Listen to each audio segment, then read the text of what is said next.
ನಮಸ್ಕಾರ ಸ್ನೇಹಿತರೆ, ಎಸೆನ್ಸಿ all in one channel ಇನ್ನೊಂದು ಹೊಸ ವಿಡಿಯೋಗೆ ಸ್ವಾಗತ.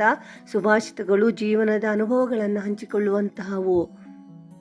ಜೀವನದಲ್ಲಿ ತಾಳ್ಮೆಯನ್ನು ರೂಢಿಸಿಕೊಂಡಿರುವವರು ಮತ್ತು ಸಮಯವನ್ನು ಸರಿಯಾಗಿ ದುಡಿಸಿಕೊಳ್ಳುವವರು, ಈ ಇಬ್ಬರು ವ್ಯಕ್ತಿಗಳು ಮಾತ್ರ ಪ್ರಪಂಚದಲ್ಲಿನ ಅತ್ಯಂತ ಶಕ್ತಿಶಾಲಿ ವ್ಯಕ್ತಿಗಳು. ಸಮಯವನ್ನು ಅರ್ಥ ಮಾಡಿಕೊಳ್ಳುವುದು ಬುದ್ಧಿವಂತಿಕೆಯಾದರೆ, ಸಮಯಕ್ಕೆ ಸರಿಯಾಗಿ ಅರ್ಥ ಮಾಡಿಕೊಳ್ಳುವುದು ಜವಾಬ್ದಾರಿಯಾಗಿದೆ. ಮಿತಿಮೀರಿ ನಂಬಿದರೆ ಮಹಾ ಮೋಸಕ್ಕೆ ಬಲಿಯಾಗುವಿರಿ. ಅತಿಯಾಗಿ ಪ್ರೀತಿಸಿದರೆ ಮಹಾ ದುಃಖಕ್ಕೆ ಈಡಾಗುವಿರಿ. ಅತಿಯಾದರೆ ಅಮೃತವು ವಿಷವಾಗುತ್ತದೆ. ಗೆದ್ದೇ ಗೆಲ್ಲುತ್ತೇನೆ ಎಂಬ ಆತ್ಮವಿಶ್ವಾಸದಿಂದ ಕೆಲಸವನ್ನು ಮಾಡಿದರೆ ಸೋಲು ಎಂದಿಗೂ ನಿಮ್ಮ ಬಳಿ ಸುಳಿಯುವುದಿಲ್ಲ ಮತ್ತು ಮಾನಸಿಕವಾಗಿ ಕುಸಿಯಲು ಬಿಡುವುದಿಲ್ಲ. ಎಲ್ಲಿಯೋ ಇದ್ದವರನ್ನು ಯಾವುದೋ ನೆಪ ಹೂಡಿ ಒಗ್ಗೂಡಿಸುವ ಚಾಣಾಕ್ಷ ನಡೆ ವಿಧಿಯಿಂದ ಮಾತ್ರ ಸಾಧ್ಯ. ಪ್ರತಿಯೊಬ್ಬರೂ ವಿಧಿಯಾಟದ ದಾಳಗಳೇ ಹೊರತು ಸ್ವತಂತ್ರ ನಡೆ ಯಾರಿಗೂ ಇಲ್ಲ.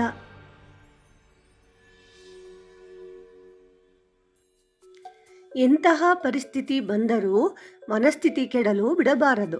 ಏಕೆಂದರೆ ಪರಿಸ್ಥಿತಿ ಕೆಟ್ಟರೆ ಹಲವು ಸಲ ಸರಿಪಡಿಸಿಬಿಡಬಹುದು. ಮನಸ್ಥಿತಿ ಕೆಟ್ಟರೆ ಸರಿಪಡಿಸಲು ದೀರ್ಘಕಾಲದ ಅವಶ್ಯಕತೆ ಇರುತ್ತದೆ. ಈ ಭೂಮಿಯ ಮೇಲೆ ನಿಜ ಸ್ವರೂಪ ಕಂಡುಬರುವುದು ತುಂಬ ಕಡಿಮೆ. ಮುಖವಾಡಗಳೇ ಜಾಸ್ತಿ.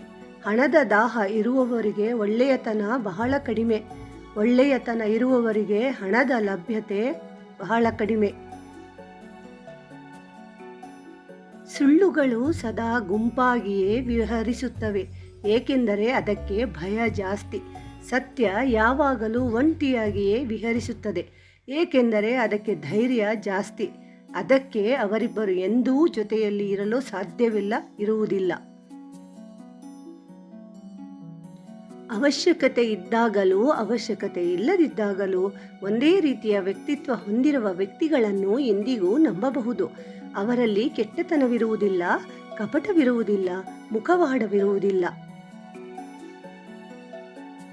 ತಿನ್ನುವ ಋಣವಿದ್ದರೆ ಎಲ್ಲೋ ಬೆಳೆದ ಹಣ್ಣು ನಮ್ಮ ಕೈ ಸೇರುತ್ತದೆ.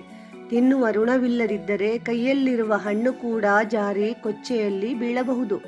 ಸಂಬಂಧಗಳು ಕೂಡ ಹಾಗೇನೆ. ಋಣವಿದ್ದರೆ ಮಾತ್ರ ಜೊತೆಯಲ್ಲಿರುತ್ತವೆ, ಇಲ್ಲದಿದ್ದರೆ ದೂರಾಗುತ್ತವೆ. ನಿಲ್ಲಲು ಅವಕಾಶ ಕಡಿಮೆ ಇರುವ ಜಾಗದಲ್ಲಿ ಸಿಂಹಾಸನ ಹಾಕಿ ಕುಳಿತುಕೊಳ್ಳಲು ಆಸೆ ಪಡಬಾರದು. ಇದು ಮೂರ್ಖತನ ಮತ್ತು ದುರಾಶೆಯ ಪರಮಾವಧಿ ಎನಿಸುತ್ತದೆ. ಈ ಜೀವನ ಒಂದು ಗೋಣಿ ಚೀಲದಂತೆ. ಹಣ ತುಂಬ ಇರುವಾಗ ಬೇಡವೆಂದರೂ ಬಂದು ಬಣ್ಣದ ಚಿತ್ತಾರ ತುಂಬುವರು. ಹಣ ಕರಗಿದಂತೆ ಕಾಲಡಿಗೆ ಕೆಡವಿ ಅದರ ಮೇಲೆ ನಡೆಯುವರು. ಇದೇ ಜೀವನ ಹಾಗೂ ಜನರ ರೀತಿ.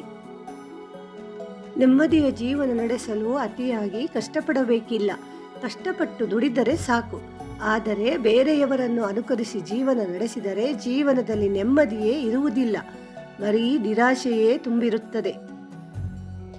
ಎಲ್ಲರೂ ಎಲ್ಲವೂ ತನ್ನಿಚ್ಛೆಯಂತೆ ನಡೆಯಬೇಕು ಎಂಬ ಭಾವನೆಯಿಂದ ನಡೆಯುವವರು ಸದಾಕಾಲ ಬೇರೆಯವರಿಗೆ ನೋವನ್ನೇ ನೀಡುವವರು.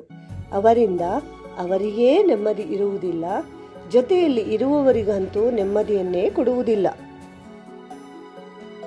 ಇದಾಗಿತ್ತು ಇಂದಿನ ವಿಡಿಯೋವನ್ನು ಪೂರ್ತಿಯಾಗಿ ನೋಡಿದ್ದಕ್ಕಾಗಿ ಧನ್ಯವಾದಗಳು. ಚಾನಲನ್ನು ಸಬ್ಸ್ಕ್ರೈಬ್ ಮಾಡಿಕೊಳ್ಳಿ, ವಿಡಿಯೋವನ್ನು ಶೇರ್ ಮಾಡಿ ಮತ್ತು ಲೈಕ್ ಮಾಡಿ. ನಮಸ್ಕಾರ.